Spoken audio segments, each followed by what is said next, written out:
오늘 말씀의 제목을 따라해 보시겠습니다. 아담아, 내가 어디 있느냐? 17세기 영국의 시인 존 밀턴이 쓴 대서사시 신라곤과 복락원이라는 고전 작품이 있습니다. 인류의 타락과 또 구원을 다룬 우리 기독교 서사시의 최고 걸작이라 불리는 그러한 책인데요. 신라곤이라는 책은 사탄의 유혹으로 아담과 하와가 에덴에서 추방되는 과정을 담고 있고요. 복락원은 예수 그리스도께서 사단의 유혹을 물리치고 인류에게 낙원 회복의 소망을 주는 그러한 내용을 담고 있습니다. 우리가 어찌 보면 성경 전체가 바로 이 낙원에 대한 이야기다라고 우리가 그렇게 생각할 수가 있어요. 성경 처음 창세기 1장 2장, 우리 화면을 넘겨주시기 바랍니다. PPT 화면을. 성경 1장 2장은요, 창세기 타락 이전, 즉 인간이 낙원에서 에덴 동산에서 지냈던 삶을 이야기하고 있습니다. 모든 것이 다 가장 아름답고 완벽했던 그런 때였죠. 창세기 1장 31절에 하나님이 지으신 그 모든 것을 보시니 보시기에 심히 좋았더라. 그리고 이제 타락의 시작을 보여주는 창세기 3장에서 요한계시록 20장까지는 낙원에서 추방당한 사람들의 이야기, 곧 실낙원, 상실의 시대에 대한 이야기를 기록하고 있습니다. 창세기 3장 23절, 여호와 하나님이 에덴 동산에서 그를 내보내어 그의 근원이 된 땅을 갈게 하시니라. 그리고 이제 성경의 가장 마지막 장인 요한계시록 21장과 22장에서 새 하늘과 새 땅에 대한 말씀, 즉 회복된 낙원에 대한 이야기를 하나님이 말씀하고 있다는 것이죠. 계시록 21장 1절에 또 내가 새 하늘과 새 땅을 보니 처음 하늘과 처음 땅이 없어졌고 바다도 다시 있지 않더라. 이처럼 성경은요, 아주 직선적인 역사관을 갖고 있습니다. 간단히 요약해서 말씀드리면 낙원에서 시작된 바로 인류의 역사가 실낙원, 낙원을 잃어버린, 하나님 나라를 잃어버린 그러한 내용을 기록하고 있고, 그 다음 마지막 그 잃어버린 낙원을 하나님께서 회복시켜 주시는 복낙원에 대한 말씀을 담고 있는 것이 성경 전체의 내용이라는 것이죠. 그 중에 바로 실낙원의 이야기가 시작되는 곳이 창세기 3장입니다. 창세기 3장은 실낙원의 시작, 인간의 범죄와 타락이 기록된 가장 가슴 아픈 역사를 기록하고 있는 장이다라고 우리가 생각할 수 있는 것입니다. 하나님은요, 우리 인간을 하나님의 형상을 따라 참으로 가장 아름다운 모습으로 하나님과 사랑의 관계를 맺고 인격적인 관계를 맺는 귀한 존재로 우리 인간을 만드셨어요. 그런데 인간은 그 아름다운 관계를 벗어나 그만 스스로 타락해버리고 말았습니다. 이렇게 가슴 아프고 슬프기 짝이 없는 창세기 3장 말씀, 우리가 이 말씀을 깊이 살펴보아야 할 이유가 있습니다. 그것은 과연 인간이 어떻게 하다가 바로 죄인이 되었고 타락하게 되었는가, 또 그것을 돌이킬 방법은 무엇인가, 바로 그것을 창세기 3장이 우리에게 잘 설명해주고 있기 때문인 것입니다. 첫 번째로 따라해 보시겠습니다. 타락의 과정. 먼저 우리 인간이 어떻게 타락하게 되었는가, 창세기 3장에서 그 타락의 과정을 살펴보고자 합니다. 이것을 잘 살펴볼 때 우리가 죄악을 물리치고 죄악에 빠지지 않는 그 방법도 알 수 있기 때문인 것이죠. 첫 번째로 의심입니다. 사탄마귀는 첫 번째로 하나님 말씀에 물음표를, 의문문을 붙여서 우리 인간을 유혹했다는 거예요. 우리 본문 1절 말씀을 우리 한번 같이 다시 읽어보시겠습니다. 그런데 뱀은 여호와 하나님이 지으신 들짐승 중에 가장 간교하니라. 뱀이 여자에게 물어 이르되 하나님이 참으로 너희에게 동산 모든 나무의 열매를 먹지 말라 하시더냐. 진짜 하나님이 그렇게 말씀하셨느냐? 라고 지금 여자에게 묻고 있는 거예요. 혹시 네가 잘못 들은 거 아니냐? 네, 아주 간교한 그런 질문을 지금 뱀이 여자에게 던지고 있는 것이죠. 사랑하는 여러분, 본래 하나님의 말씀은 우리의 어떤 판단의 근거가 아니라 순종의 근거가 된다는 사실을 여러분들이 깨달으시길 바랍니다. 하나님이 우리에게 말씀하실 때 우리가 그것을 판단하는 것이 아니라 우리는 오직 듣고 순종해야만 한다는 것이죠. 그런데 지금 사탄은 하나님의 말씀을 인간이 판단할 수 있는 것으로 바꿔버려서 거기다가 의문을, 질문을, 물음표를 붙이고 있는 거예요. 이렇게 뱀이 하나님 말씀에 의문을 붙이니까 여자가 대번에 거기에 걸려들고 말았어요. 여기서 하와가 이제 뱀에게 대답한 말과 처음 하나님이 명령하셨던 말씀을 우리가 비교해 볼 필요가 있습니다. 한번 표를 보여주시면 좋겠습니다. 창세기 2장 16장 17절, 2장 16절과 17절에 하나님이 처음 사람에게 명령하신 것이 있어요. 그리고 나서 오늘 본문 2절 3절에 여자가 뱀에게 대답하는 것이 있습니다. 그런데 이 두 구절을, 두 부분을 비교해 보면 여자의 대답에 심각한 두 가지 잘못이 있음을 발견하게 돼요. 먼저는 첨가입니다. 첨가. 하와는요, 하나님 말씀에다가 자기 생각을 함부로 첨가하고 있어요. 하나님께서는 선악을 알게 하는 나무의 열매를 먹지 말라라고만 이렇게 말씀하셨는데 여자는 지금 그 말에다가 만지지도 말라라는 말을 자기 마음대로 첨가하고 있다는 거예요. 하나님 명령이 마치 너무 막 지나치고 가혹한 그런 명령이었던 것처럼 자기 생각을 덧붙였던 것입니다. 또 하나는 왜곡입니다. 왜곡. 하나님은 선악과를 말씀하시면서 이것을 먹는 날에는 반드시 죽으리라 라고 분명히 말씀하셨는데 여인은 죽을까 하노라 라고 이렇게 지금 말하고 있는 것이죠. 사탄이 하나님 말씀에 물음표를 붙이면서 여자를 살짝 건드리니까요, 하와는 하나님의 말씀에 자기 생각을 첨가하고 하나님 말씀을 왜곡해버려서 말씀을 변질시켰던 것입니다. 사랑하는 여러분, 우리는 언제나 하나님의 말씀을 읽고 듣고 묵상할 때에 그 말씀 그대로 받고 그 말씀 그대로 우리가 순종해야 될 줄 믿습니다. 하나님 말씀에 자꾸만 내 생각, 내 판단, 내 이성적인 그런 생각, 내 욕심을 거기다가 붙여서는 안 된다는 거예요. 결국 그렇게 될 때 말씀을 어기고 죄를 범하게 된다는 사실을 우리가 잊지 말아야 될 줄 믿습니다. 두 번째는 거짓입니다. 자기 말에 여자가 이제 첨가와 왜곡으로 하나님 말씀을 변질시키는 모습을 보고 사탄은 거짓으로 여자를 유혹합니다. 4절에 보니까 뱀이 여자에게 이르되 너희가 결코 죽지 아니하리라. 오늘 우리는 죄와 타락에 빠지도록 어떻게 사탄이 우리를 유혹하는가, 그 과정을 똑똑히 살펴볼 필요가 있어요. 처음에 하나님은 선악과를 먹으면 반드시 죽는다라고 그렇게 말씀하셨죠. 그런데 뱀의 질문에 여인은 죽을까 하노라라고 이렇게 대답했고, 이제 한 걸음 더 나아가 뱀은 결코 죽지 않는다라고 이렇게 거짓말을 하고 있는 것입니다. 마음에 의심을 심어주고 그 다음 거짓으로 하나님의 말씀을 지워버린다는 것이죠. 사탄의 이러한 특징에 대해서 예수님께서도 말씀하셨습니다. 요한복음 8장 44절 말씀 우리 한번 같이 읽으시겠습니다.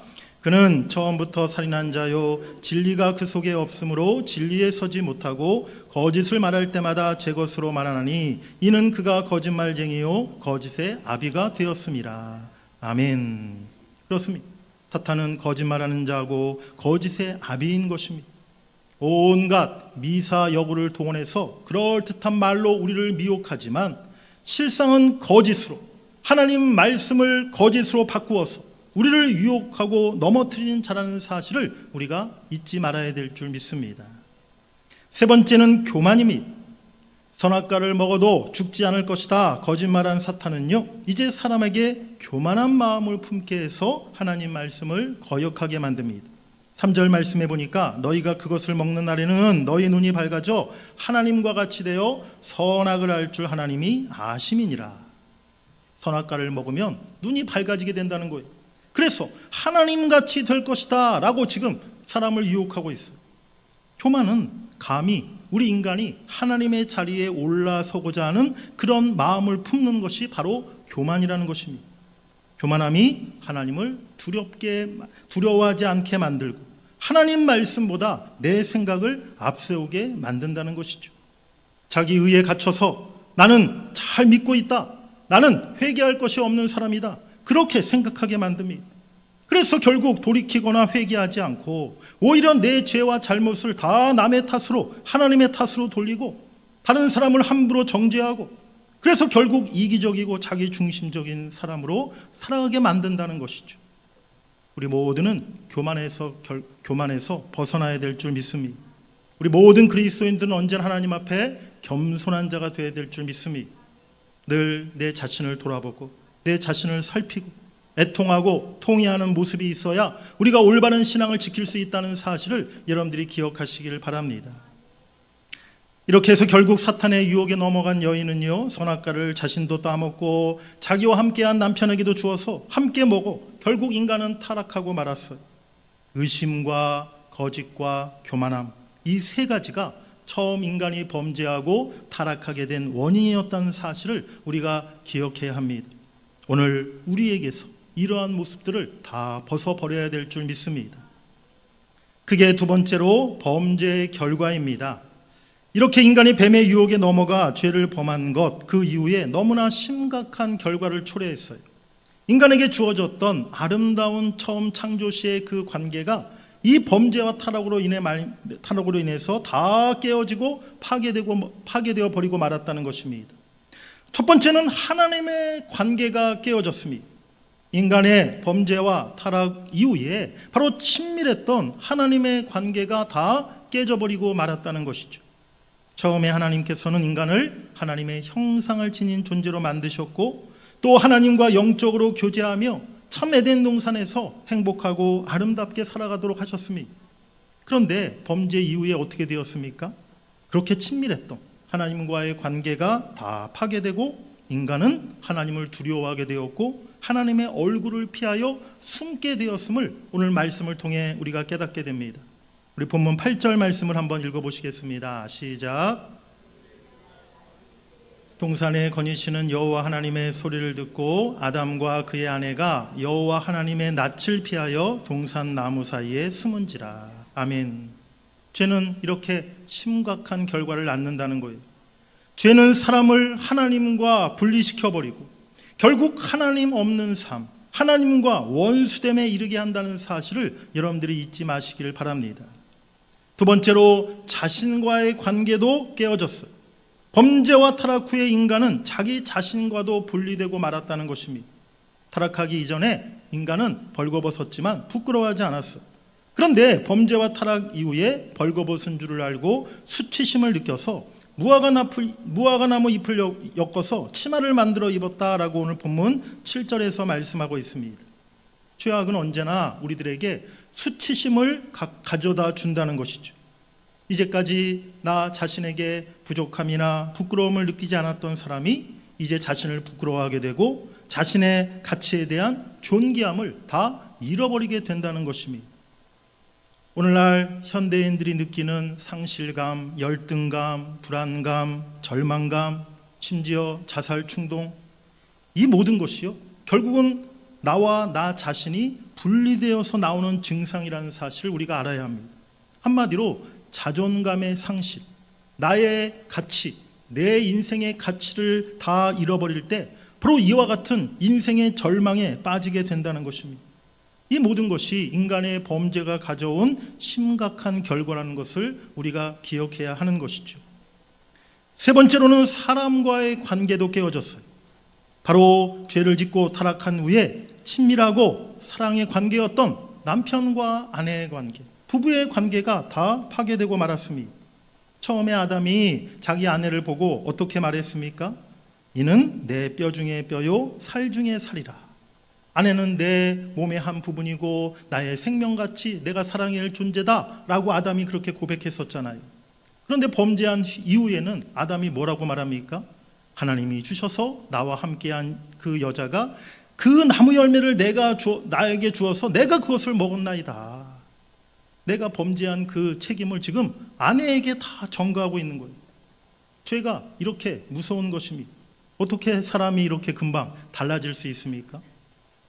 오늘날 우리 인간 사회의 온갖 불협화음, 싸움과 미움과 분쟁과 전쟁, 그 모두가 다 바로 이 죄악의 결과라는 사실을 또한 우리가 깨달아야 될 줄 믿습니다.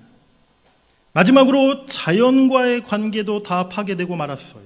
타락하기 전에 인간은 생육하고 번성하며 땅의 모든 열매가 인간의 먹을거리였습니다. 그런데 타락한 이후에 땅은 인간으로 말미암아 저주를 받게 되었고 인간은 힘겹게 수고해야 먹고 살 수 있게 되었습니다. 에덴 동산에서 신성했던 노동이 이제는 범죄의 형벌이 되고 말았다는 것입니다. 얼마나 무서운 결과입니까? 범죄와 타락의 결과. 아름다웠던 친밀감이 다 깨져버리고 모든 복된 관계가 다 파괴되었고 하나님의 축복이 다 상실돼 버렸다는 사실을 우리가 기억해야 될 줄 믿습니다. 그래서 우리는 이 창세기 3장에서 죄의 심각성을 깨달아야 한다는 것입니다. 사랑하는 여러분, 사탄은요 에덴 동산에서나 또 지금이나 우리 인간을 유혹하는 그 방법, 그 전략이 다르지 않다는 사실을, 마찬가지로 똑같은 방법으로 오늘도 우리를 미혹하고 우리를 죄에 빠뜨리고자 한다는 사실을 여러분들이 깨달으시길 바랍니다. 오늘날 사람들이 하나님을 떠나서 죄와 타락으로 빠지게 만드는 오늘날 이 시대 세속적인 가치관들이 무엇이 있습니까? 대표적으로 쾌락주의가 있지 않습니까? 그런데 오늘 성경 말씀에 보면 여자가 그 나무를 본즉 먹음직도 하고 보암직도 하고 지혜롭게 할 만큼 탐스럽게도 한 나무인지라. 그렇습니다. 사탄은 언제나 우리 인간을 유혹할 때 가장 먼저 먹는 거, 보는 거, 느껴지는 거, 우리 육신의 기본적인 욕망, 그 욕심을 부추겨서 우리를 죄를 짓게 만든다는 거예요.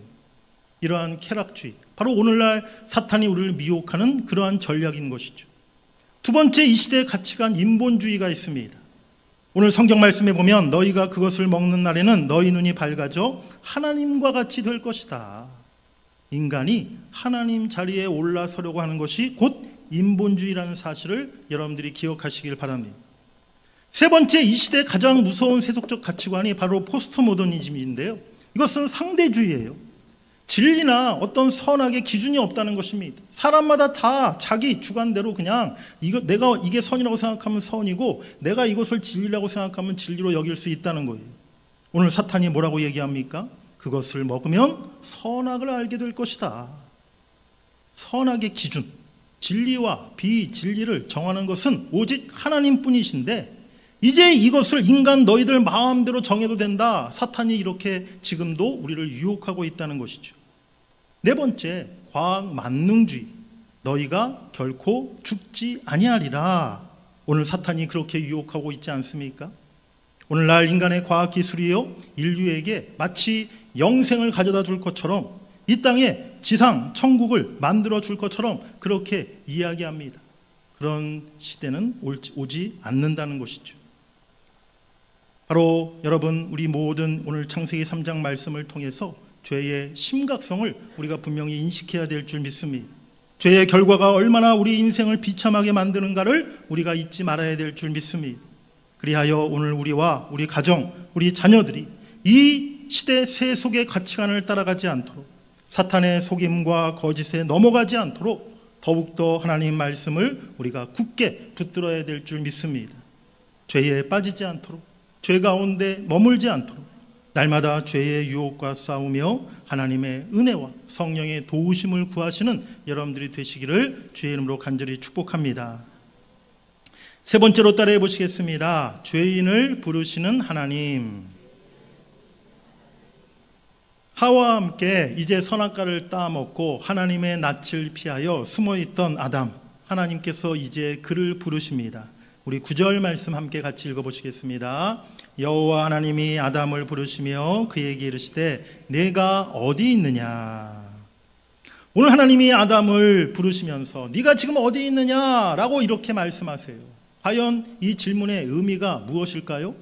오늘 하나님께서 아담이 지금 어디 숨어 있는지 모르셔가지고 아담아 너 어디 있느냐? 내가 아무리 찾아도 너를 찾지 못하겠다. 빨리 좀 얼굴 좀 나타내 보여라. 네, 그걸 묻고 계신 것일까요? 하나님은 아담이 어디에 숨어 있는지 잘 알고 계셨겠죠. 그렇습니다. 이 질문은요 장소에 관한 질문이 아니라 관계에 대한 질문이었다는 것입니다.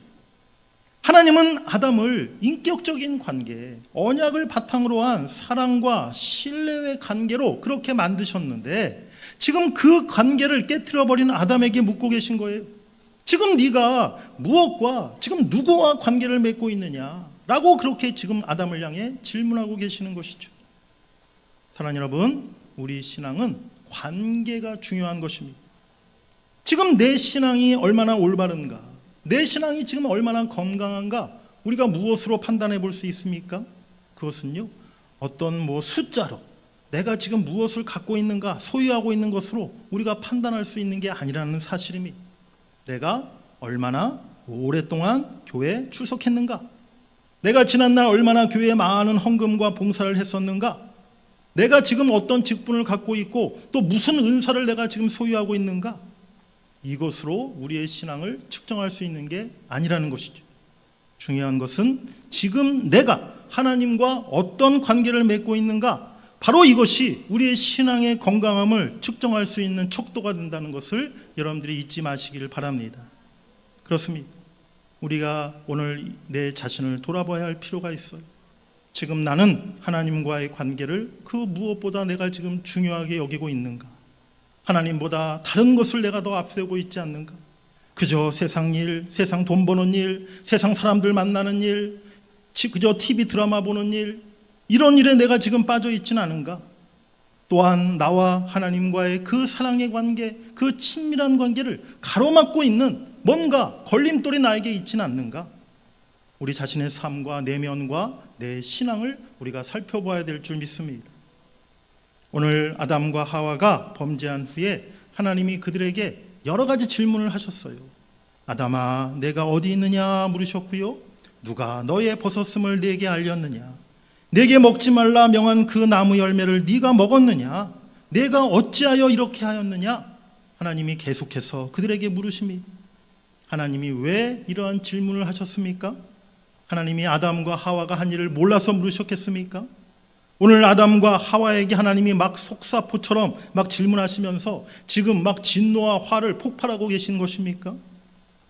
우리가 똑같은 문장도 말하기에 따라서 그 뉘앙스나 그 의미가 완전히 달라지지 않습니까?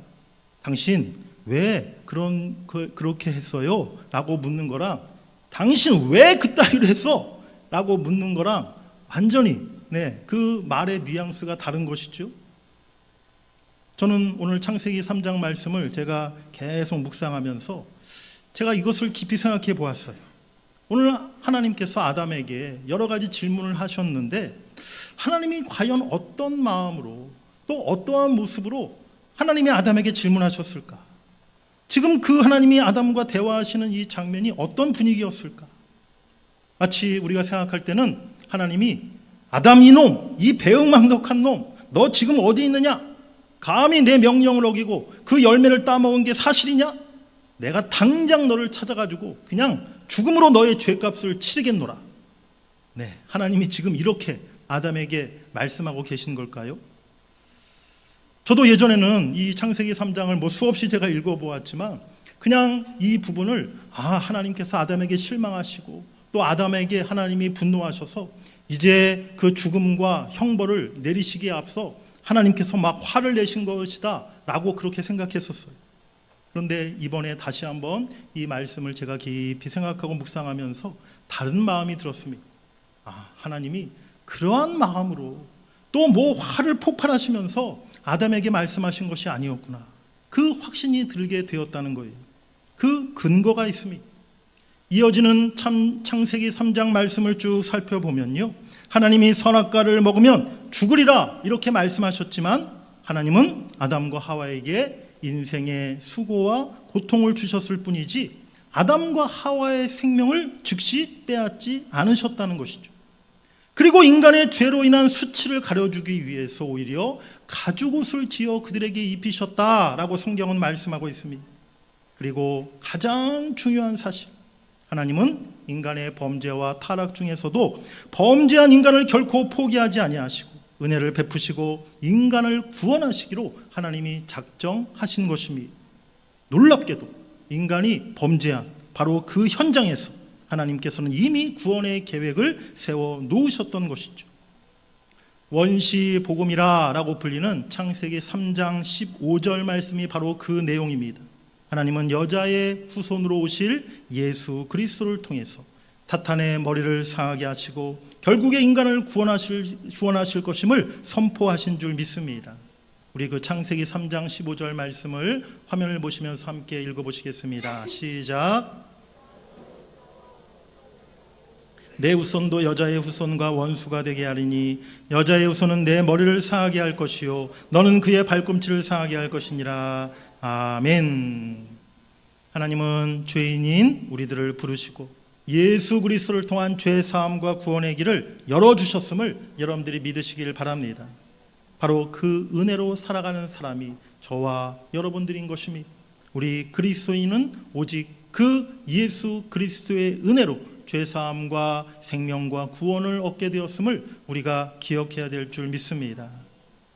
사랑하는 여러분들, 우리 인생 가운데 참 끝없이 반복되는 우리 인생의 고통과 또 눈물과 아픔과 질병과 때로는 고독과 외로움 또 무기력함 또 여러 가지 상처와 좌절, 참 우리를 절망하게 만드는 그런 수많은 일들을 우리가 인생 가운데 만나게 됩니다.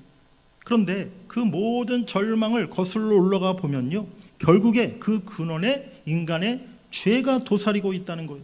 또 그 배후에는 사탄이 있다는 사실입니다. 진실로 오늘 우리가 이 창세기 3장 말씀을 통해서 죄의 결과가 얼마나 무서운 것인가, 얼마나 심각한 것인가를 다시 한번 깊이 깨닫고 우리가 힘써 죄를 멀리하고 죄의 유혹을 물리치는 그러한 신앙의 삶을 살아야 될 줄 믿습니다.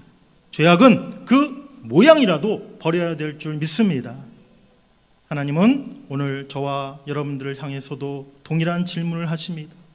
사랑하는 아들아, 사랑하는 딸아, 지금 네가 어디 있느냐? 김 목사야, 지금 네가 어디 있느냐? 지난 한 주간 우리 40일 일요일 기도회가 시작되었습니다. 저도 이제 시간이 될 때마다 이렇게 또 강단에 올라와서 기도하는 시간을 가졌는데요. 이번 주일 이 설교 말씀을 다시 하나님이 저에게 늘 또 묵상케 하시면서 이 질문을 저에게 수없이 하시더라고요. 김 목사야, 지금 너 어디에 있느냐? 너 지금 어디에 머물고 있느냐? 네 생각이 지금 무엇을 향하고 있느냐? 계속해서 하나님이 저에게도 물으셨습니다. 참 하나님 앞에 부끄러운 마음이 들었고 또 회개하는 마음을 갖게 되었습니다. 우리는 늘 육신의 연약함 또 나태함에 머물러 있을 때가 많습니다. 그저 껍데기만 남아있는 형식적이고 외식적인 신앙에 머물러 있을 때도 있어요. 죄와 타락의 수렁 속에 빠져 있을 때도 있습니다. 실패와 고난과 고통 속에서 탄식과 절망 가운데 머물러 있을 때가 있어요. 그런 우리에게 하나님이 늘 물으심이 지금 네가 어디 있느냐? 그때 저와 여러분들이 하나님 앞에 대답할 수 있기를 원합니다. 하나님, 제가 여기 있습니다. 제가 주님 앞에 머무르기를 원합니다. 제가 어떠한 경우에도 우리 주님을 떠나지 않겠습니다. 그렇게 대답할 수 있는 여러분들 모두가 되시기를 바랍니다. 그때 주님께서 우리를 다시 찾아와 주시고 예수 그리스도 십자가 은혜로 우리의 모든 죄를 깨끗이 씻어주시고 우리를 회복시켜 주실 줄 믿습니다. 죄인인 우리를 부르시고 구원하신 하나님께 감사와 영광을 올려드리시는 여러분들이 되시기를 주의 이름으로 간절히 축복합니다.